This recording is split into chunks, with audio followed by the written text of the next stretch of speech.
Pragmatism versus dogma, freeing the inner vapour in smokers. I want to sincerely thank the GFN team, particularly Jerry and Paddy, for asking me to give this oration and for believing that I was worthy of the honour. This introduction is taken from a paper published in 2017 by two heroes of mine, Professor Anne McNeil and Dr. Debbie Robson. The paper is called A Man Before His Time, Russell's Insight into Nicotine, Smoking, Treatment and Curbing the Smoking Problem. This is from their abstract. Michael Russell was among the first researchers to explain that smoking was a dependence disorder caused by the drug nicotine, decades before this was recognised formally. He saw quickly the importance of delivering nicotine in a less harmful format as a way of controlling nicotine withdrawal when stopping smoking, first studying nicotine gum.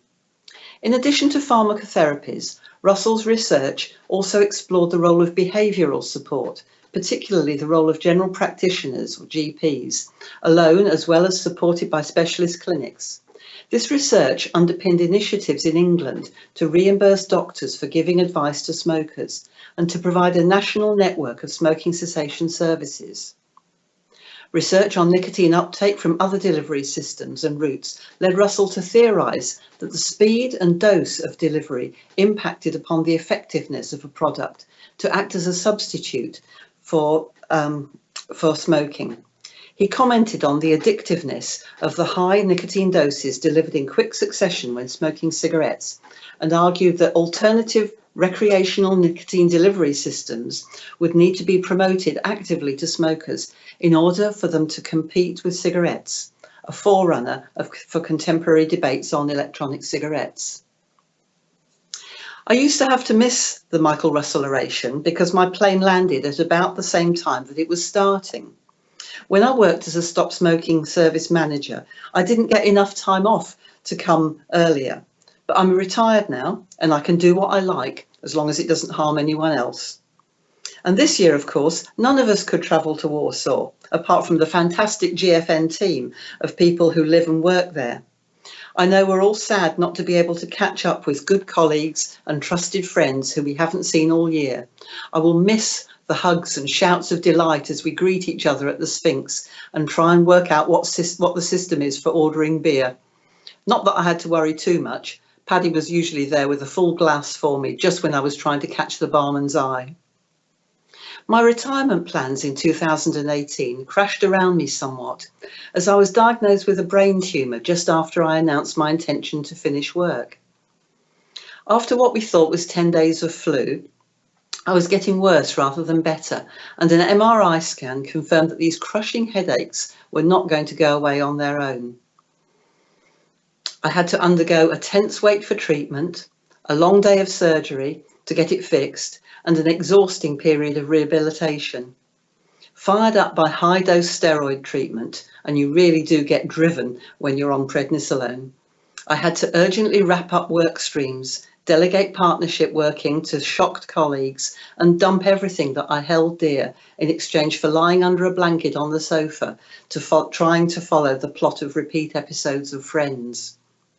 The treatment worked though, here I am, and the only thing you might notice is an occasional fumble for a word, along with a faint zombie scar at the back of my head. One of the aspects of my work that I didn't have to worry about was the drive to make the most of vaping as a way of helping people stop smoking.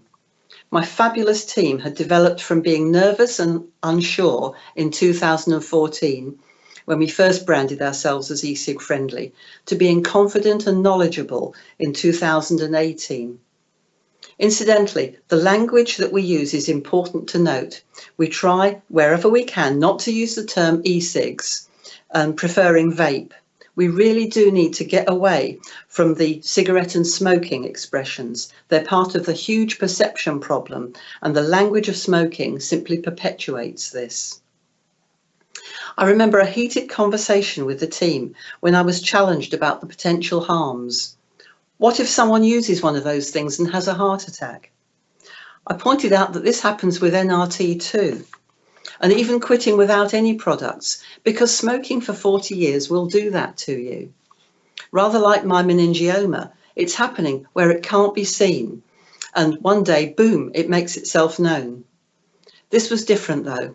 There was no evidence, no research, no authority, just my powerful belief that this was the right thing to do. I hadn't always thought like that. When our service users and people at health fairs where I stood telling people about our service started showing me their cigalikes and saying they didn't need to come to us because they got the problem licked on their own, I was dismayed and imagined all the problems that even now are still being used to annihilate better alternatives to smoking.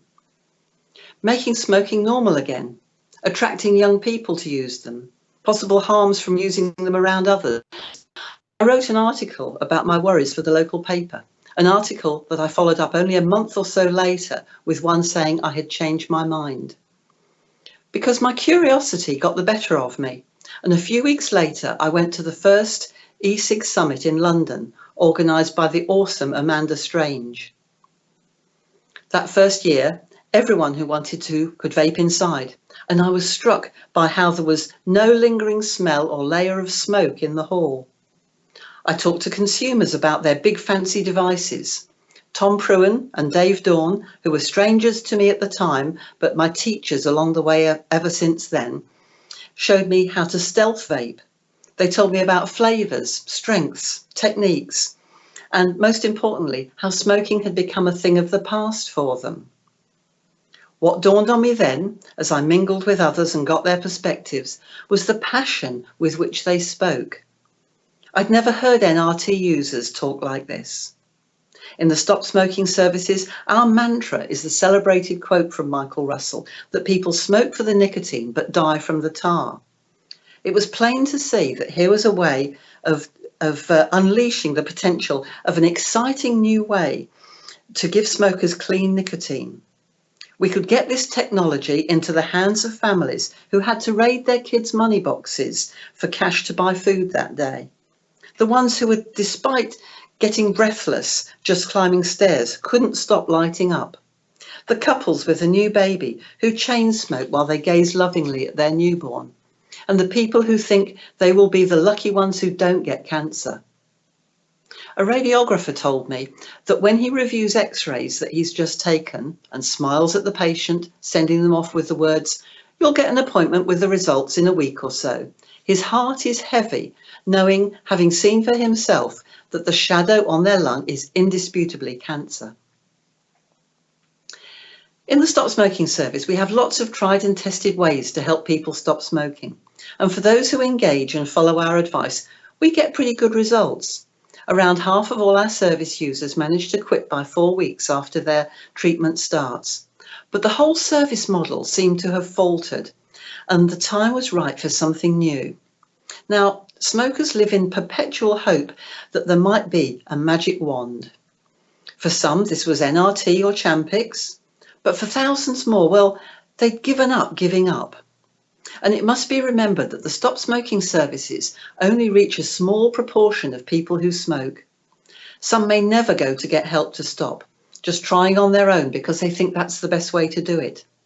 They may think that asking for help is a sign of weakness or not wanting to give control of their lives to someone else. We don't control anything, of course. We just try and offer good coaching and a structure along with motivation to succeed. But a new way of stopping smoking.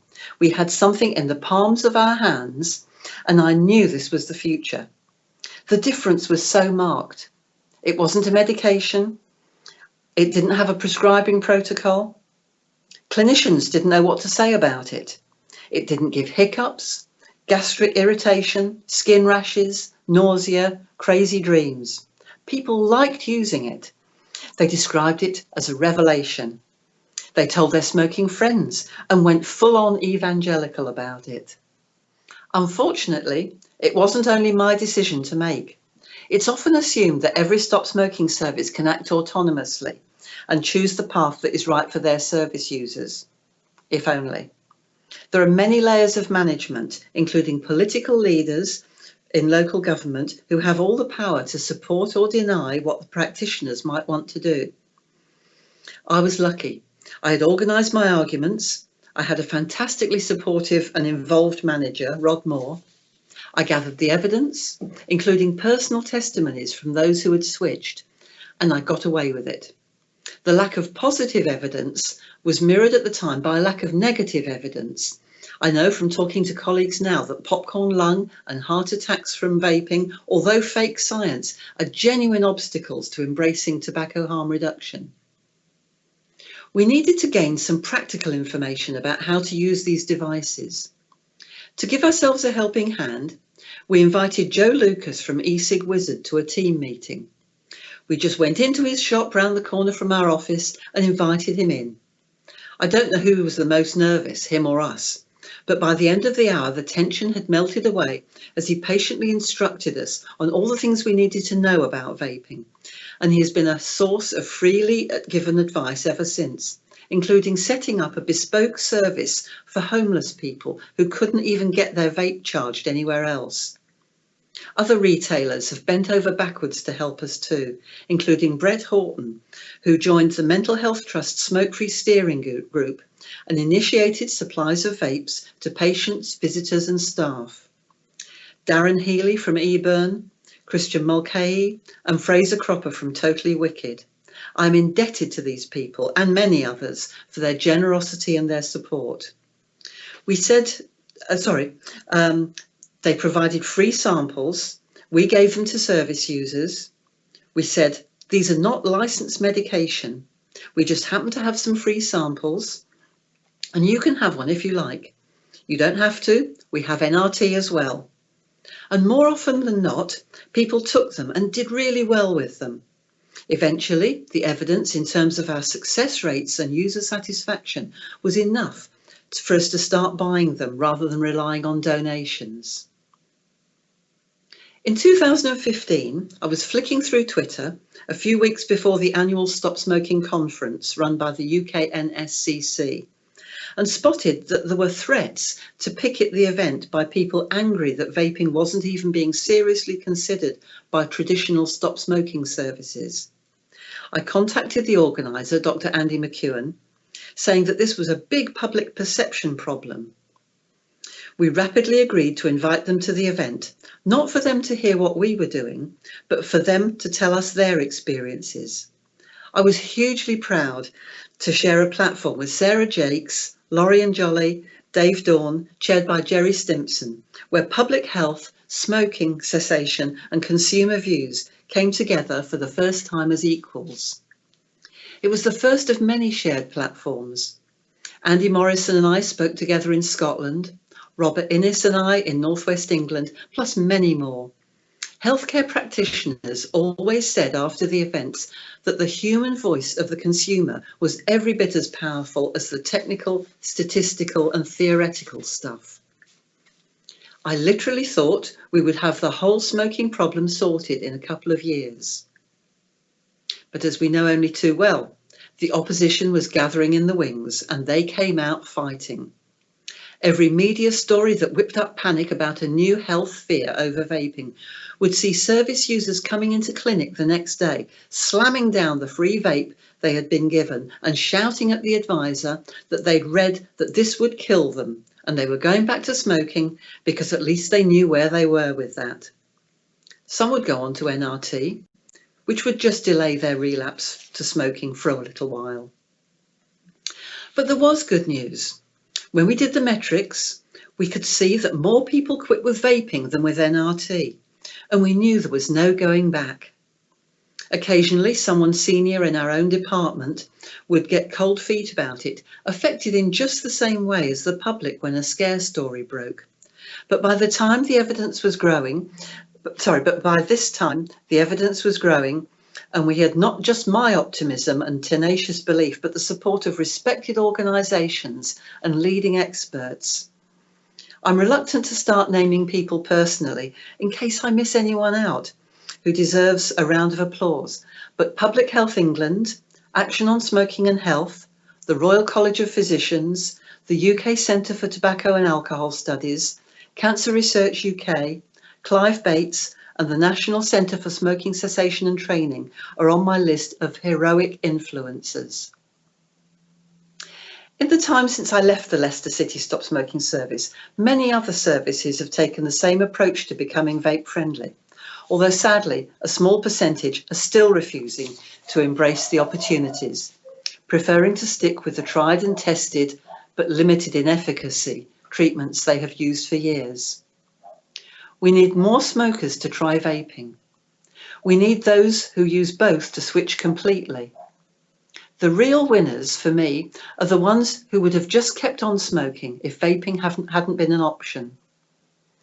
Pregnant women who say they like vaping because the clouds are more like smoking than when they use the inhalator. If this is what's important to them and they stick with it, who are we to tell them that they're wrong? People with poor mental health who find that after years of being told they should use patches can enjoy a device that rapidly delivers enough nicotine to keep them happy, and who can enjoy the familiar feeling of something to draw on, especially when they find that the medication that they take for their mental health condition can be reduced once they stop smoking, because it's the smoke, not the nicotine, that causes them to need higher doses. Homeless people who no longer have to pick up fag butts off the pavement, but who can ease their daily struggle with the vape. Teenagers who can't legally buy in the UK but were still smoking, who are already disadvantaged because they're in the criminal justice system or in foster care or are using mental health services. Vaping may not be officially available to them, but I would do anything to swap the cigarette in their hands for a vape, so that they don't have to rock up at the cancer outpatient clinic in years to come. Poor families who were sinking almost all of their disposable income into tobacco, who tell their stop smoking advisor that they had never before known a time when they had money left at the end of the month, because vaping costs about 10% of what they had been spending on cigarettes.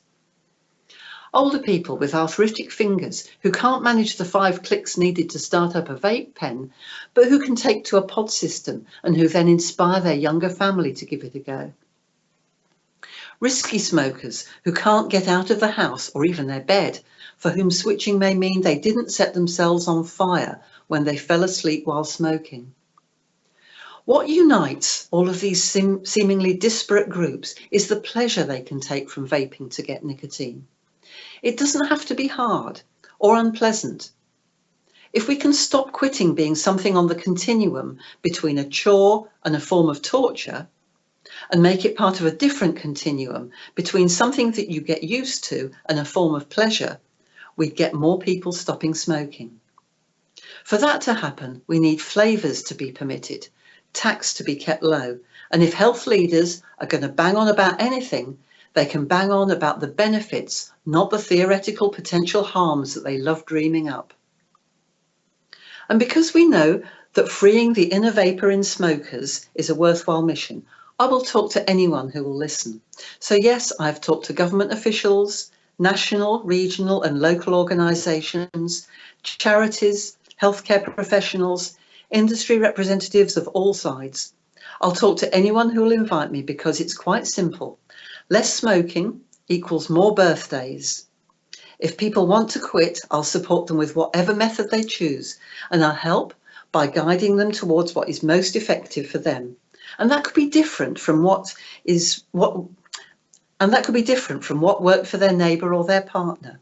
It's not for me or any other person who thinks they know best to dictate what they should use.